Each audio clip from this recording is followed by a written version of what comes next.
Baca Nat. Mesti perempuan tu yang salah ni. Ish. Mestinya. Asal dia post macam ni? Mesti perempuan tu yang salah. Nat, Kenapa pula? kenapa Nat terus judge? Dia yang post. Tak semestinya Nat. Sepatutnya kita kena selidik dulu. Yeah. Ha. Tapi kan Cak kena ingat juga. Mhm. Sebab dia post semua ni kan. Entah dia nak populariti. Tapi itulah Nak ni cepat je sikit. Macam Caca kan check selidik Selidik. dulu. Ha. Tapi ada orang kan yang macam tak kisah pun apa isu yang jadi pun. Betul? So kita nak tanyalah kat netizen tu. Korang orang yang macam mana? Korang cepat judge ke? Mhm. Korang check dulu ke? Ataupun korang ignore je benda ni? Jom kita tanya orang Jom. awam.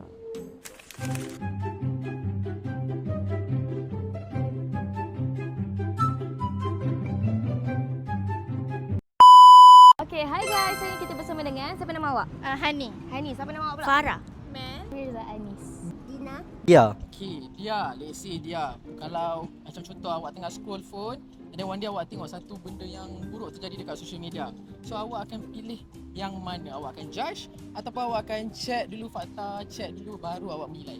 Okey, saya tak kisah tapi saya share kat kawan-kawan. Buat streak. Puas street.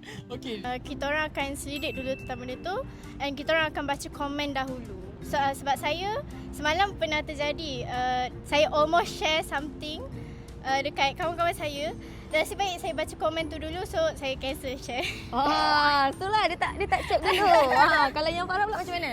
Kalau saya jenis tak ambil kisah sangat. Tapi dia ni selalu share kat saya. So saya keep tahu jugalah. Inilah wartawan dalam geng ni. Dia yang tolong explain kat saya apa jadi sebenarnya. Okey. Kalau saya akan tengok dulu, faham, tanya-tanya dulu baru saya tahu, tapi saya diam je lah. Diam je lah. Memang Tengok je. je. I think sekarang ni especially sebab sekarang kan banyak macam AI apa semua. So I think macam like important dulu untuk at least check dululah kat Google kan betul ke tak benda tu like actually berlaku like that, or is like people yang like tokok tambah things. Takut macam like if you baca-baca and then like laju je judge. Takut and then like when you find out you salah and then like you sendiri menyesal you cakap macam tu like in the internet and so on. Saya suka selidik dulu sebab saya jenis yang suka gosip tau. Tapi saya kalau gosip mesti kita tahu cerita full. Tak boleh macam, kau tahu tak dia terus meninggal semua benda. Kita tahu macam mana dia langgar, apa yang terjadi sebenarnya. Supaya cerita tu lagi short kan. Okey. Satu dah saya suka scroll. Kasih faham betul baru kita cerita kat orang. Ataupun kita fahamkan untuk diri sendiri. So memang adakah awak akan judge lepas awak dah selidik awak akan judge ataupun cerita je kat orang? Tak. Saya tengok dulu cerita-cerita dia macam mana sebenarnya. Kalau korang kan, korang macam selalunya kita sebenarnya kena ada empati lah kalau ada satu isu tu kan. Macam awak sebenarnya semalam awak tershare tu, awak lupa nak check, katalah awak share benda yang salah, awak judge dululah. Awak rasa sebab awak tak ada empati ke atau macam mana? Saya rasa atas kecuaian sendiri sebab bertindak sebelum berfikir dahulu. Betul tak perlu berfikir. So betul lah kita kena ada sifat empati kan. Kesian ada. So Kadang adakah kita tak boleh judge orang tu terus. So maksudnya bila awak baca tu awak adalah rasa empati tu. betul. Cuma awak memilih untuk tengok je lah, tak ada kena-mengena dengan aku kan. Selagi dia tak kacau hidup saya, selagi tu Nampak? Lagi tak kacau, jangan kacau aku. ya betul. Okay, ya, kalaulah one day benda ni terjadi dekat awak, macam mana awak punya step awak untuk backup diri awak? Adakah awak akan biar ataupun awak akan buat something? Saya akan buat something lah. Saya akan jelaskan dekat platform social media. Okay, so mestilah aib muka kot. Betul. Takkanlah kita nak biar jom pijak kan?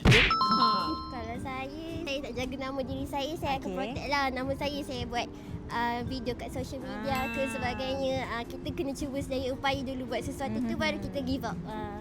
Saya rasa saya nak clarification dari diri saya, nak bersihkan nama sendiri dahulu.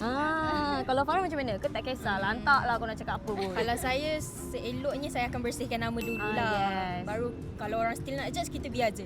Betul. Thing first, if let's say lah ada benda buruk yang berlaku kat saya, Alhamdulillah, I'll probably macam like clear out dulu, like bukan like this happen, or maybe like I'll pertahankan what happened actually, and so on. And then the second thing is jangan layan sangat all the people yang cakap-cakap, yang tambah-tambah and so on. You know what happens and the people around you know what happened. Tu je yang penting.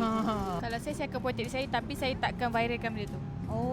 Tapi macam mana kalau benda tu viral, awak mesti nak kena defend diri sendiri untuk semua orang tahu benda tu. So adakah awak biar je diam ataupun macam mana? Kalau saya settle masalah sendiri. Saya tak ada bagi tahu orang. Macam tu.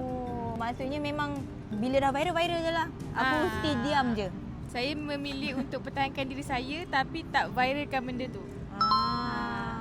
Guys, so tadi kita pun dah dengar macam-macam cerita, macam-macam pendapat orang lain. So kebanyakannya diorang akan pilih untuk check dulu. So bagi saya memang betul pun kalau korang terus jam ke conclusion ataupun korang terus hentam benda tu kan tak manis. So lagi pula nanti one day kalau kena kat korang balik macam mana. So guys, bila nak berkata-kata tu kena berjaga-jaga guys. So sampai di sini saja video kali ini. Jumpa korang di next video. Jangan lupa untuk like, share dan subscribe. Bye.